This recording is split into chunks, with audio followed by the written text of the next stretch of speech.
I always ask my parents this. I'm like, hey, could you guys like tell me the stories about all the the lemonade stands or something? Because I don't really remember having this like childhood entrepreneurial story. But there are little blips in there, more on the entrepreneurship side than the financial side until maybe high school, where I would be like, oh, well, I want to make my own skate videos. So my friend and I would like get one of those shoulder mounted cameras. We would cut in ourselves to like pro skate videos and like we would show our friends. And there were all these things where we were like willing to try new stuff. I really wanted to go to concerts, but they were expensive. So I made like a magazine that wasn't, it was real, but it didn't have any subscribers. And I'd go and be like, yeah, I got this like music magazine. Maybe I could come in as press. So I was willing to try all kinds of stuff as a kid that would maybe give me access or cool ideas. And I was never willing to take no as an answer. But I think the big financial kind of turning point for me, there were two big ones. One was in high school and one was after college when I started working in the real world. But in high school, I went to a boarding school. And, I grew up in, an upper middle class family. But when I went to boarding school, I didn't realize that there are kids out there that's parents, they just give them a credit card. They can spend whatever they want. Like, that was not my childhood, right? Like, my childhood was not go spend parents' money freely. But I met a lot of people where that was the case. And I was like, well, I can't hang with all these people. Like, they want to go out to dinners. They want to go out here. I need to find a way to make money and save money and optimize my life. And so one was I went and I told the school, I was like, hey, we need to, you should hire me to help make the mail system more efficient. So I got a job there when I wanted pizza. So every night at boarding school, you're like, the rules, right? Like you can't just go anywhere. So from 7:30 to 9:30, you're in your room studying. But from 9:30 to 10, it's like everyone on campus can do whatever they want. And so you could leave and you could go out and everyone would order Domino's pizza from 9:30 to 10 and go eat. But I was like, I can't afford to order Domino's every night. So I would order Domino's and sell 6 of the slices or order 2 pizzas and sell, 10 of the slices, or however many slices there were. So I could keep 2 for myself. And the profit usually covered the cost of the pizza. And sometimes maybe a little extra profit, maybe I wasn't hungry one night. I'd make a little money. But yeah, so there were all these little moments where I was like, I got to find ways to keep up. I'm going to take the bus. I'm not going to take a taxi, that kind of stuff in high school. And then, I don't know how far you want me to jump down memory lane, but I think the other fun one, I made T-shirts for sports games and sold them at school, that kind of stuff. That's kind of like pre-professional life, what I tried to figure out. Those are my like fun stories. So you have all these moments where you're dabbling in entrepreneurship and these kind of self-driven things where you're trying to create things on your own. But then you mentioned going to college, having like a professional grown-up career. How did those two things kind of meld? Like, did you ever have a moment where you thought, I don't really want to go to college and try to work for someone else? Like, I'm good at dabbling. It never crossed my mind that I wouldn't go to college. And not because I think everyone needs to go to college, but it was just like, that was the path. Everyone I knew went on that path. I never really thought about not going on that path. And so, it was always the plan. So I guess it never really crossed my mind. But the get a job after college was an interesting one because I had taken some entrepreneurship classes. I actually graduated. I got enough credits done to graduate in 3 years. But at the end of 3 years, I was like, I didn't have a job line. Everyone was like, do you have your job? I was like, no. And I was like, I guess I should just do a 4th year. And so I stayed in college all 4 years. But when I graduated, I didn't know my senior year. I learned quickly at the end of my junior year, oh, you got to get a job before you graduate. I was like, okay, so senior year, I'm going to make sure I do that. But I didn't realize how early you have to get a job. Like there are jobs that, and sell out's the wrong word, but like positions fill up before Christmas. If you're on like a standard cycle graduating in May. So when I went home for Thanksgiving, all my friends from high school and middle school were like, yeah, we already got our jobs lined up. And I was like, what are you talking about? Like, we're so far away from graduation. And so funny enough, I didn't even have time to think about what I wanted to do because I felt like I missed everything. So I went back to school and I went to the dean of the College of Business. I was like, hey, I just talked to a bunch of my friends and they said that management consulting, investment banking are the best jobs that you can get out of college. Help me get one of these jobs. Like, I didn't even take the time to figure out, do I want to be a management consultant? Do I want to work in investment banking? I just felt like if I didn't move quick, I was toast. And I managed to get an interview at one management consulting firm, one investment banking firm. And one of the jobs started right after graduation. One of them started 10 months after graduation. I just took both of them and thought I got 10 months to figure out if I want to do the second one instead.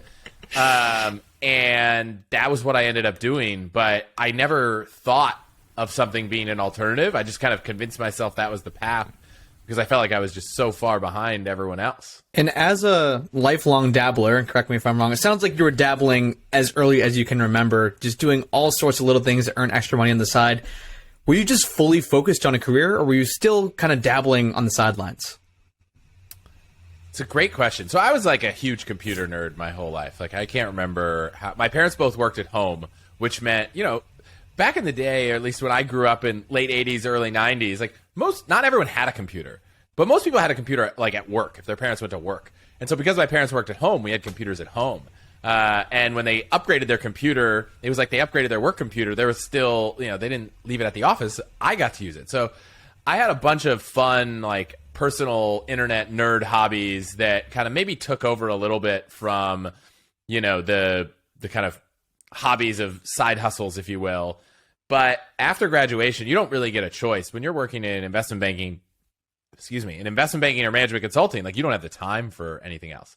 In college, I was able to, be in a business fraternity, be in a social fraternity, work on all kinds of projects, work in student government, run for student body president. I had all this extra time.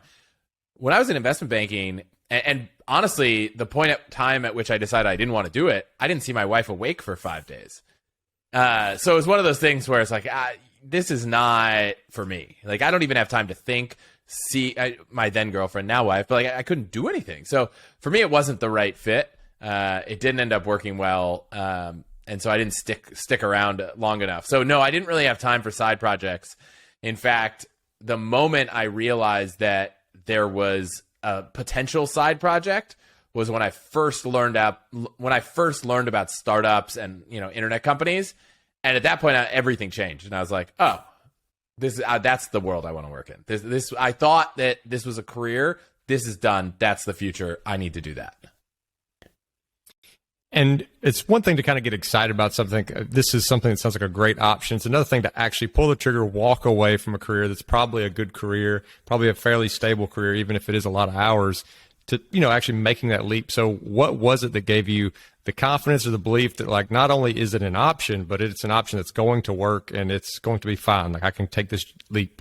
Yeah. So I got laid off. So I didn't really need courage. The courage I had was I decided to tell my company I want to move to San Francisco. And so, I decided, my wife and I were like, well, we don't really love New York right now at this point in our life. So it was kind of, let's move to San Francisco. But yeah, no, a month after I moved there, they said, we don't need you anymore. And to this day, I'm like, did I get fired? Did I get laid off? Like, there were other people that got let go, but it wasn't a mass thing. And at the end of the day, I'll never really know the answer to that question, but I lost my job. It was the wake of 2008. And so I didn't have a choice. So I was kind of forced into entrepreneurship, internet company world, like freelance work, consulting. I was forced into all that because I didn't have a job. And at the end of 2008, nobody was hiring. So, unfortunately, I don't have this great story of, how I built up the courage to do this thing that changed my life. It was more like some person who I never actually had met before was like, you don't work here anymore. And so they did it for me. Well, you did build up the courage, and let's use the term laid off, and talk to us about laid off camp and how you got the courage to start something like that pretty shortly after losing that corporate job. Yeah, so when I lost my job, I was like, well, I don't know what to do. Right? It was November, I think it was November. And I was like, well, we have a financial crisis. Thanksgiving and the holidays, Christmas, everything's right around the corner. No one's going to hire anyone right now. So what do I do? So I had no clue what to do with my life, except that I had gone to this weird event called Bar Camp, which is like an unconference. And I was like, oh, that was kind of fun. Like, people were creating the content at the beginning of the day, and it wasn't very structured. You didn't need, tons of dollars to put it on. And I was like, well, I got laid off. What if we could do something similar around this? And I don't remember the exact moment when the light bulb moment came on, but I decided I'm going to start this thing. I'm going to call it Laid Off Camp.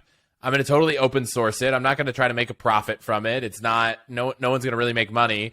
and a handful of other people who had been laid off were like, this is really cool. I don't even know how I started spreading the word because it was, I didn't really have any following on the internet or anything like that. And next thing you know, if you fast forward a little bit, we put on a huge event in San Francisco where, everyone from local news to national media came. And then there ended up being 20 of them around the country that other people completely on their own hosted. And all I did was provide, here's the email I sent to sponsors. Here's the website. Here's the logo. Go for it. Do whatever you want. Make it your own. And it kind of became this movement that, in a very satisfying way, completely disappeared as, the financial crisis and the wake after, kind of dissipated and people got jobs. They didn't need laid off camp anymore. And you know what? Like, I'm okay with that. It was great at the time. I got to meet so many interesting people. I found a few consulting projects. I got to build my brand. I learned how to talk to the media. So it was like the best experience ever. I didn't make any money at all. I got free pizza at the event. But other than that, I guess maybe that's the recurring theme. It's like, whatever I do, it's always to get some free pizza. And out of curiosity, like, what are the subject matter of these, laid off camp? Obviously, like everyone who's there has probably been laid off, but are y'all trying to like figure out ways to not be laid off? Like looking for alternative jobs? Just like, hey, how are you killing the time? Like, what's the kind of core subject matter of an event like this? Yeah. So what was interesting was there were a lot of people that had some skills, but not the other skills. So we had people who'd been in the workforce for 30 years who were leading a class or a session about how to interview and what to think about, how to prepare and all that stuff. But then we had young people who maybe had one job or, had just left college and haven't gotten a job yet. They were like, hey, here's how to use social media. Here's how to use LinkedIn. Here's how to find information online about company salaries and that kind of stuff. But you also had people who had been freelancing for, a few years and said, hey, this is how you can take the skills that you've built in your career and maybe make some money now without full-time employment. There were people that were like, what, you could start a company. And so people were talking about what it takes to start a company, how to find a co-founder, how to, formulate an idea and how to get your company ready, how to raise money. And so it was really, I kind of say it was for anyone who wasn't traditionally employed, whether that meant completely unemployed, freelancing, an entrepreneur. And so you had people from all different areas telling those stories and learning from each other. And there were some really cool stories that came out of it. People wrote books, people started companies, people went on to amazing new careers. I wish I could probably take the email list of everyone that came and do a follow-up survey 10 years later, 14 years later, I guess, and find out what came of it. But I know a handful of anecdotes of people that went on to do really awesome stuff. And by no means do I think it was because of that event, but it just goes to show that, the stigma of being laid off is not something that should live with you forever, right? It's a thing. Excuse me. It's a point in time that might actually position you better for the future because you have time to reflect on what you really want.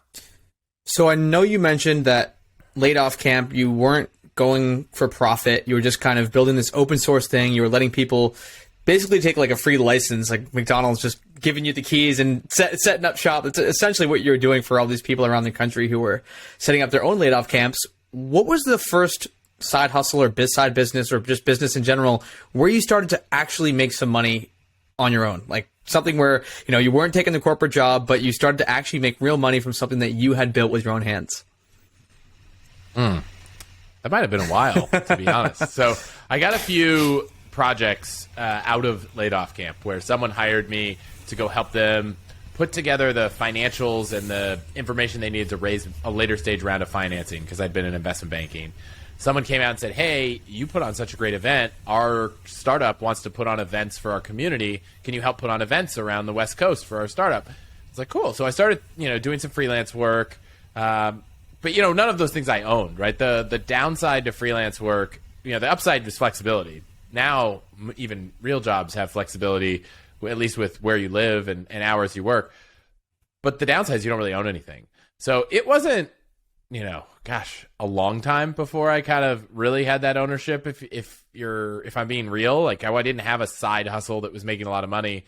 But I did have some things that I was doing on my own to make money, but I didn't think of them as long-term. I thought of them more as short-term. And ultimately, if you kind of fast forward a few years, my goal was not to start something and own it. It was to go work at one of the hottest companies in Silicon Valley and go work in tech and work in startup land and see where that took me.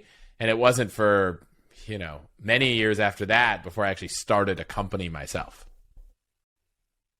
And during this time where it's between like you being laid off, picking up some kind of freelance jobs, some small jobs, and really hitting your stride, like what do finances look like? Like, are you able to save money? Are you squeaking by? Like, what is kind of the actual financial part of your life looking like? So my wife and I at the time were living in a studio that probably cost way more than anywhere else in the country because San Francisco was crazy at the time. But we'd saved a little money. Like, let's call it maybe $15,000 each or something. It was not enough to retire by any stretch of the means. And we actually did something that maybe you could call completely irresponsible, but I had all these freelance jobs, and as they all were kind of serendipitously wrapping up at the same time, my wife didn't love her job. And keep in mind, the whole time she didn't lose her job. So we had one income in the house, but she didn't love her job. So she went in and told her boss, hey, this isn't for me. And he said, what are you going to do instead? And she's like, well, actually, I guess at the time, boyfriend and I, we're going to go travel for a little bit. And he's like, great, you can keep your job, come back whenever you're done. And she's like, okay, but it might be a while. And he's like, fine. So we started thinking, where could we go? And we ended up traveling for 8 months. And we did a backpacking trip all around Africa, the Middle East, and Southeast Asia. And we spent probably half of our savings. And so when we came back, we were like, okay, now we really need a job. So at this point in time, I think to be able to take a trip like that in your, I guess, mid-20s, like you have to have been fortunate enough to save. And that's what I did. I was a pretty good saver. But, I definitely didn't have the attitude at the time of save everything, don't spend any money. But when I came back, I knew it was time to kind of turn up the dials and bring the income in and start saving and building up a little bit more savings. And I think over the course of maybe another year or two, I slowly started to understand what in my mind drove me to be such a different financial person than so many others. So I think I want to dive into the first project here this seems like a theme where you're building something up and maybe there's a bunch of failures in the background that don't get all the spotlight and they don't get acquired by a big company. But can you talk about Milk for a little bit and kind of how that all unfolded? Yep. So when I got my first job in Silicon Valley, I was at a company called Simple Geo, and about a year in, that company didn't work. And I had gotten introduced to a guy named Kevin Rose, who started a company called Dig, which was pretty popular back in the day, most similar to Reddit, but before Reddit was really a big thing. And he was like, hey, I got this idea. I want you to come join the founding team, and we're going to take it off the ground, and we're going to build projects. Like, we didn't know what they all would be. We had one idea at the start. It was kind of like, Yelp, except instead of rating a restaurant, you'd rate the food at the restaurant, or instead of rating the art gallery, you'd rate the different exhibits.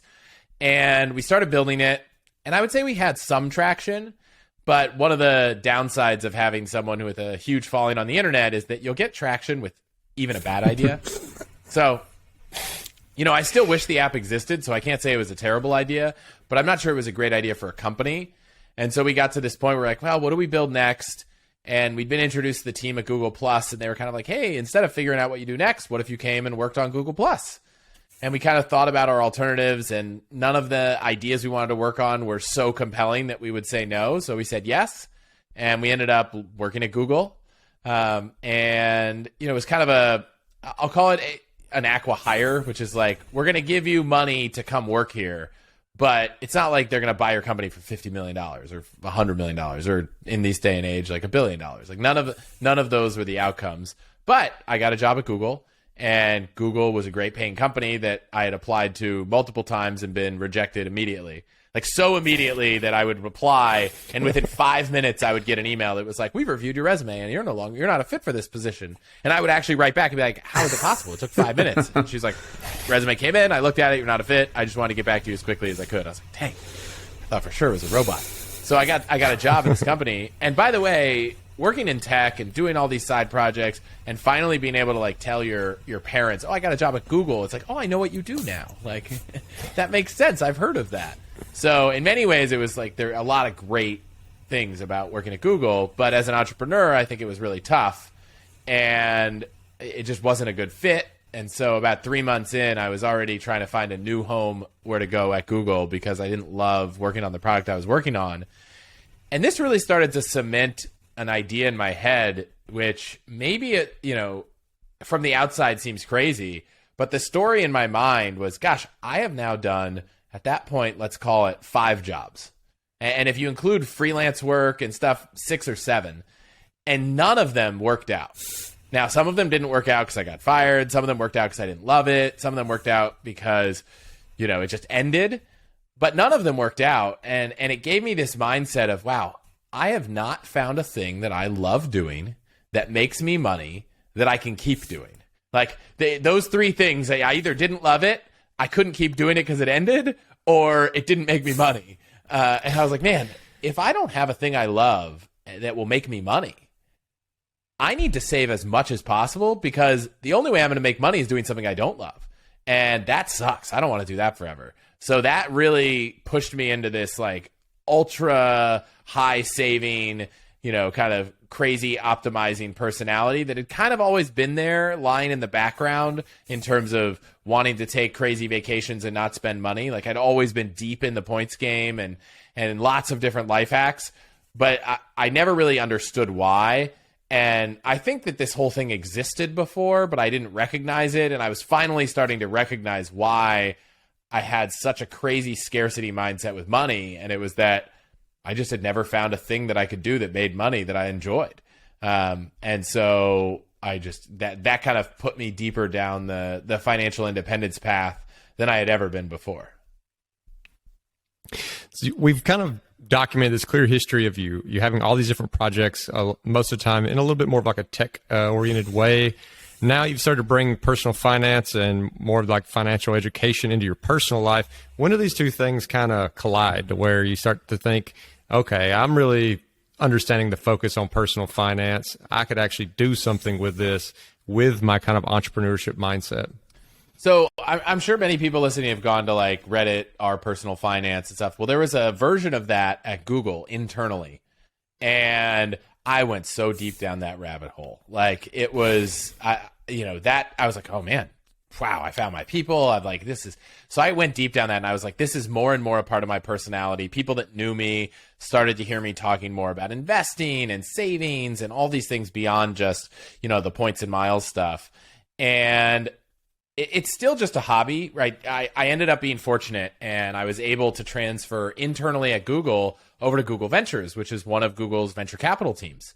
And so for a few years, I started, investing in startups in different, industries. And I certainly had a strong opinion about what was going on in the finance space. But when it came to actually building companies in finance, it's very different than being passionate about personal finance and saving and investing.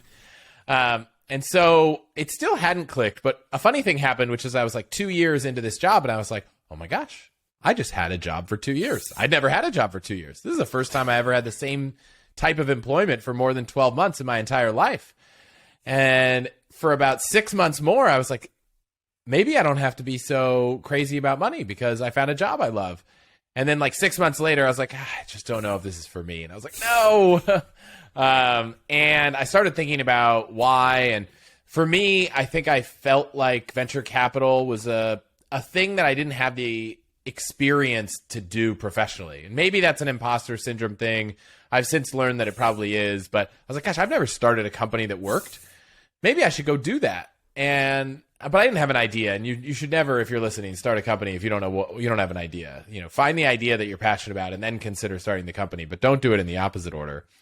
But I've been thinking, I've been talking to friends, and I realized that as all of my friends were getting a little bit older, they're getting married, maybe having kids, maybe buying a home, none of them had any clue what to do, and they would talk to me about their money, and I would try to help them out, and I kind of thought, wow, I wonder if I could productize that thing that I do for my friends. And that took me down a rabbit hole of starting a company that I ultimately left Google to go run, which was called Grove. And the whole idea was that we could take the process of financial planning, something that usually costs, $2,000 or $3,000 to go through with a certified financial planner or a financial advisor, and we could use software to make it much more efficient And that was the goal. And so me and my co-founder, Chris, also Chris, started this company. And for the next 3 years, we were on a mission to try and make financial planning more accessible and more affordable to as many people as we could. And, it was a ton of fun along the way. All right. So we have a lot of places we can go. I think the reason why we've been kind of hitting on all these different parts of your story is to just like building up a full character, not just kind of diving into what's working, what's going on now. Justin and I love kind of just piecing apart what makes entrepreneurs successful, how to validate ideas. And I think that's honestly one of the skills that, from looking at your background and listening to you and your podcast and just reading about you, it seems like that's a skill that you've slowly started to get really, really good at, is identifying opportunities, kind of doing the market research up front. So, obviously not everyone's going to build up a company that they're going to then sell to a financial firm, or, they might not have this 6-figure side hustle. But for someone who's thinking about starting something new and they don't want to pour a ton of time, a ton of money, a ton of whatever resource into that, what are some of the strategies you're using along this journey? And again, you probably have gotten so much better at this from those initial, the 2009, the laid off camp. What are some of those strategies that you're using to identify, is this opportunity worth pouring resources into?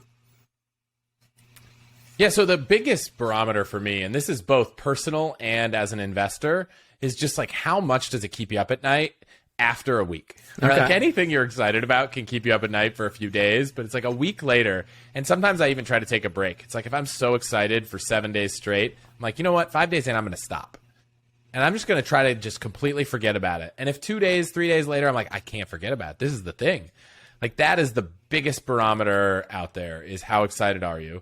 I think a second barometer would be like, how capable are you of doing this thing? Like, if you're really, really excited to do this thing, but it involves really technical software, like if you have a really crazy idea for, something in the crypto space and you've never written a line of code in your entire life, like, I'm not saying you can't do it, but you might want to find someone that knows how to do that other really important piece, because, there's not a single startup pitch I dislike more than a person that's like, I have a really good idea, I just need to hire a team to build it.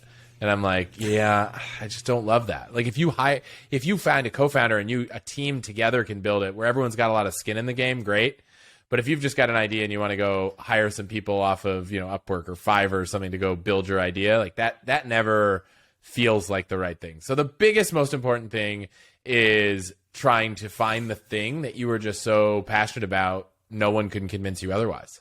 I would always tell people, I was like, you should not start this company. Like, I don't think that this is going to be successful, but not because, in many cases, I didn't think that, to be honest. But sometimes I would tell people, I was like, you shouldn't do this, just to push them a little bit. Because if they still say, if I can convince you not to start your company, then you weren't going to start. You shouldn't have started in the first place. So if you find a friend that doesn't love your idea, and this is really tough. Here's a really important thing.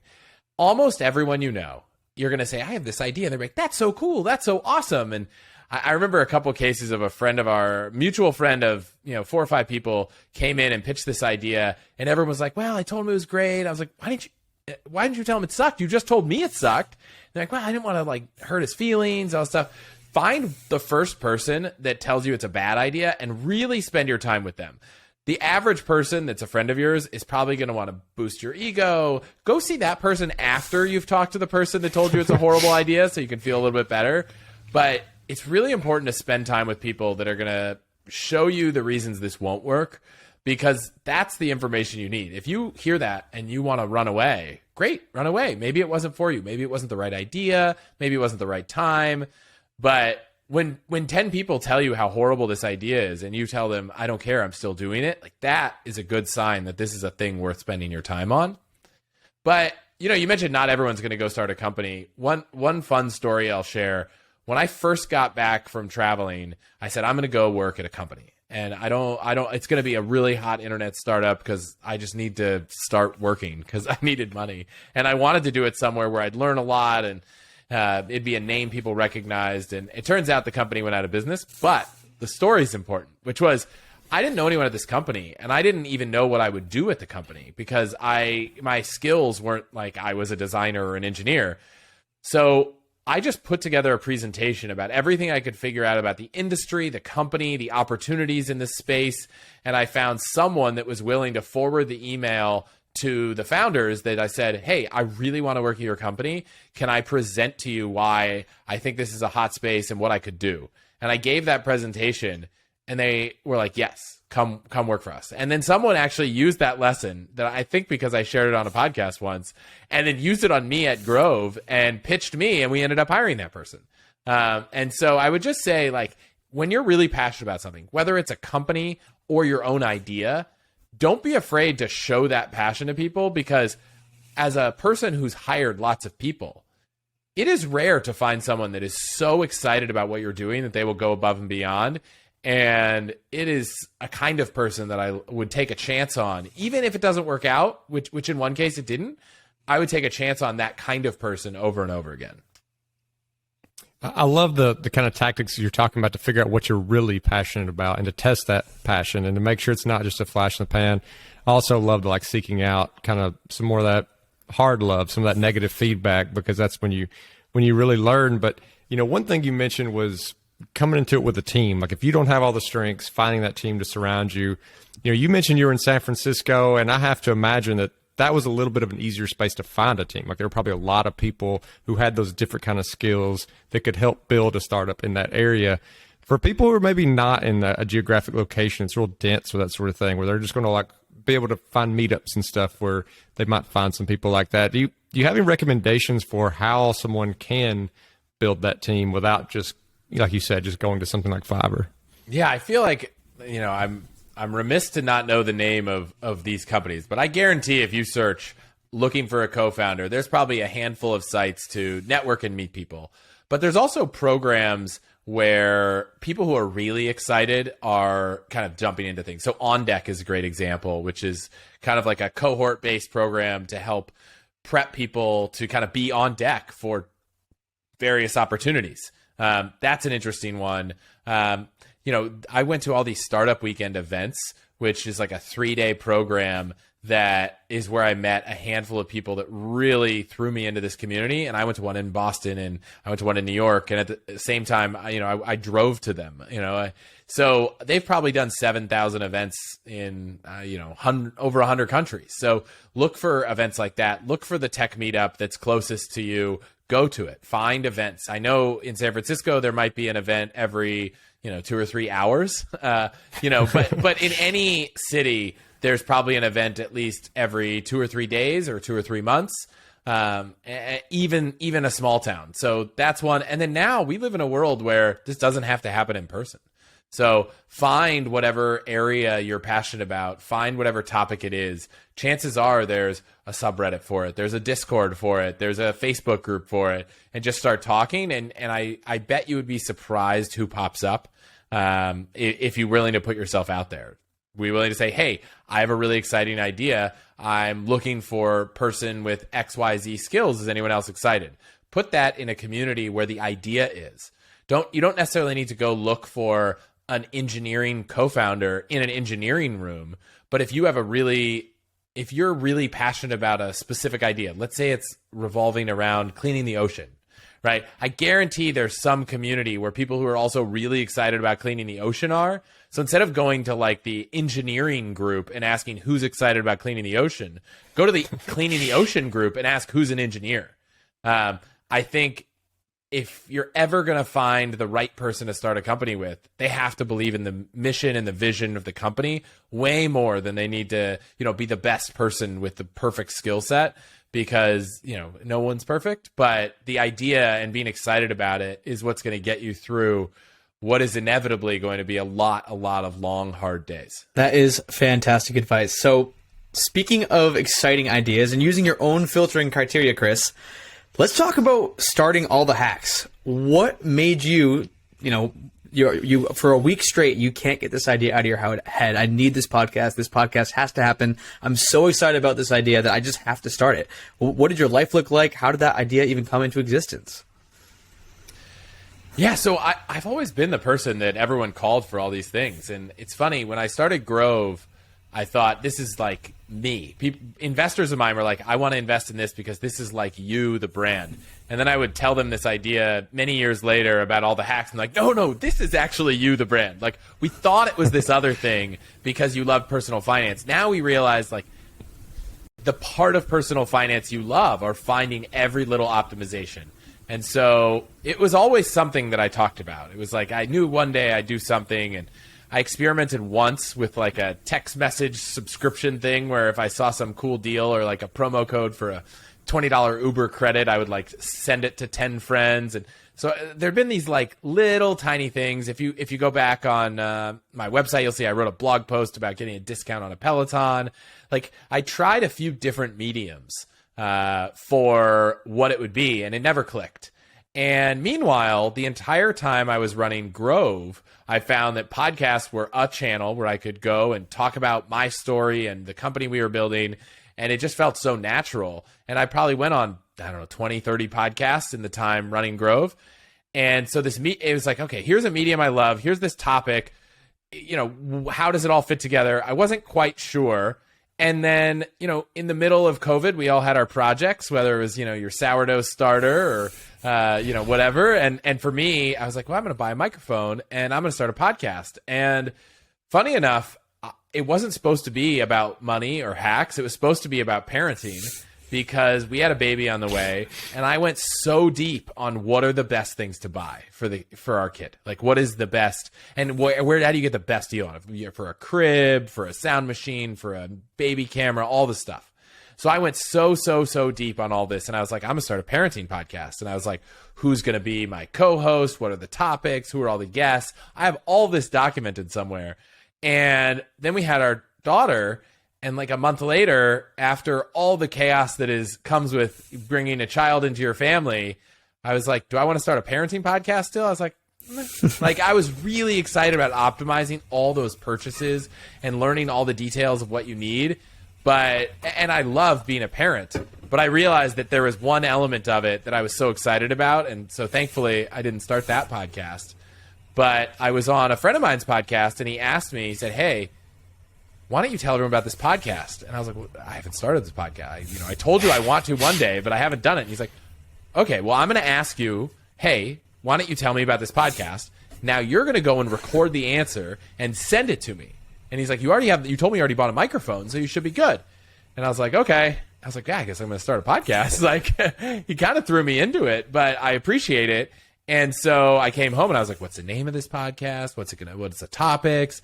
And I had like 3 days to record a trailer, come up with an idea of what it would be. But, the whole time it was always going to be the same podcast. It was always going to be about ways to upgrade your life, your travel, optimizing everything, whether it's points or your career or how to negotiate or, your relationship or house hacking. It was always going to be all these topics. And the common thread was going to be, let's learn how to optimize every aspect of your life, but let's do it while you're spending less and saving more. Because, I've talked to people on the show who, I talked to Manu Ginobli, like multiple time all-star NBA player, played in the league for so many years.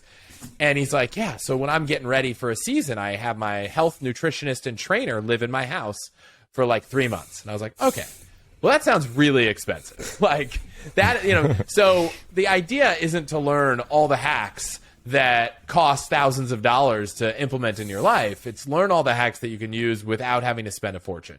And so, part of that is credit card points. Part of that is learning how to optimize everything. But the goal was, I just love learning this stuff. So, and I usually don't learn it by myself, right? I don't just make up these ideas. I go and talk to people. So why don't I just go record all those conversations? And now I even have a platform to go get more interesting people to have conversations with. And then I could just share that with everyone. And so it was supposed to be a let's try 5 or 6 episodes and see where it goes kind of thing. And it just took off beyond my wildest dreams. And we're about 40 episodes in. I would be surprised if anyone couldn't find a topic that we've done that they're interested in. And, each week we're starting to do a few more solo episodes. And I keep saying it's literally just me and a microphone. Although my wife joined me to co-host one episode. And yeah, so every week I'm just trying to find another topic that people can dive into and learn how to optimize in their life. And I'd be, hopefully people love it. Well, you mentioned, you said the phrase like some interesting people, and you know, if you look at just for only having 40 episodes, some of the really awesome guests like you've had, you mentioned Manu Ginobli, Kerri Walsh Jennings, Tim Ferriss, the points guy. Like, how do you go from having this general idea of like maybe wanting to have a podcast or just have a microphone to getting guests like that so quickly? Some of them I just reached out to, and some of them I said, hey, I'm going to do this thing. Can you come on? And I talked about how big it was going to be. I talked about how exciting it was. And, you know, some of it, there were a handful of people that I would say I had relationships with, whether it was through starting a company or being an investor. And some of them I just cold emailed. You know, I cold emailed Morgan Housel, who wrote The Psychology of Money, which is one of my favorite books on the topic. And I was like, hey, I'm starting this podcast. It's going to be huge. Can I interview you? And he was like, sure. Wow. So sometimes you just have to stick yourself out there and, you know, see what happens.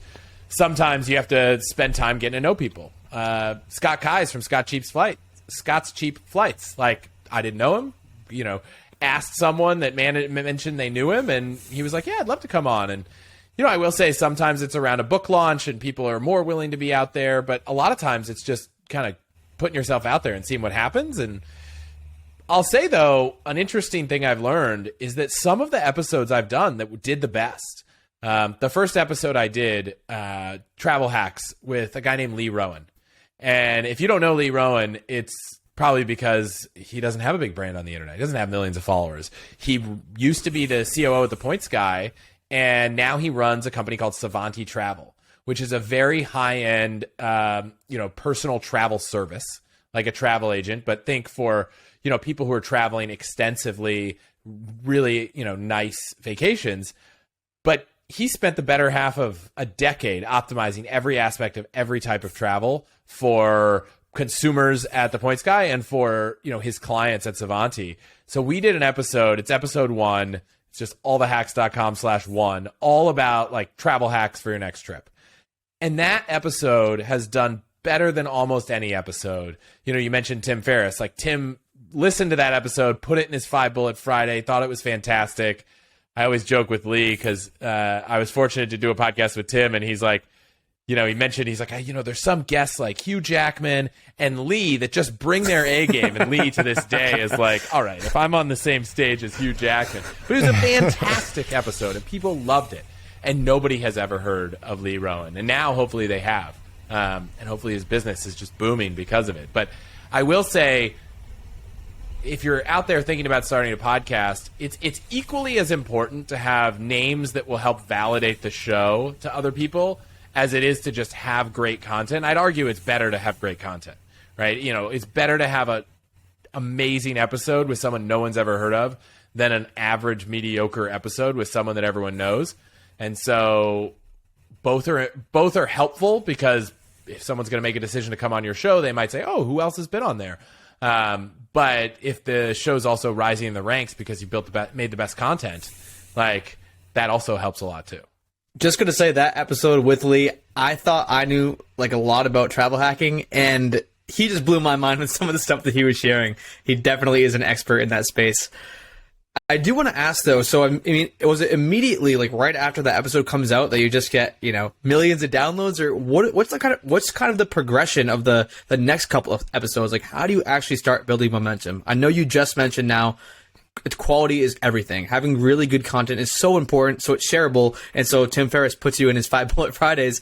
But that doesn't always happen, even if you have good content. Usually it takes a little bit of, you know, wearing a little bit of a marketing hat, making sure you're getting this in front of the right people, or having the right people push this out to their audiences to actually get that initial traction. Yeah, and that Tim whole thing didn't happen until episode 20-something.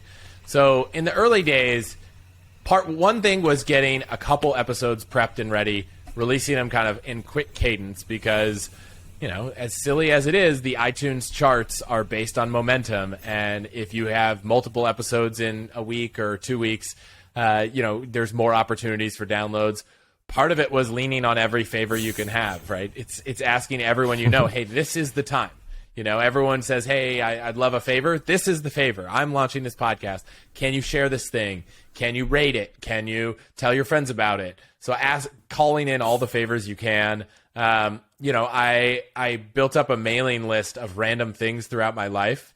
When I went on a trip around the world, people were like, hey, if you want to hear about what we're doing, share your email.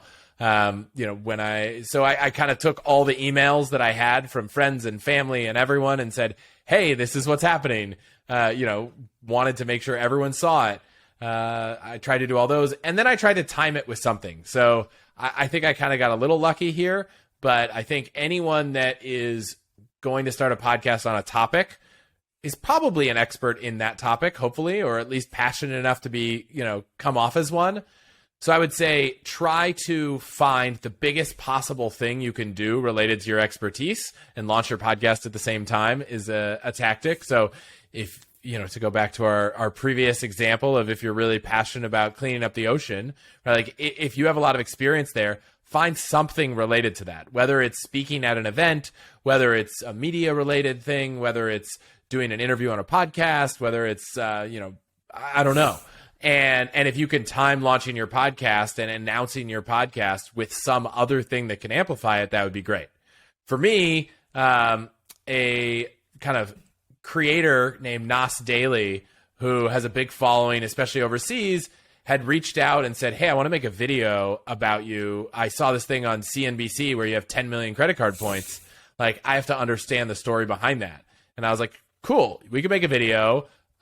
Just let me, at some point in it, share that I have a podcast and where they can find it. He was like, cool.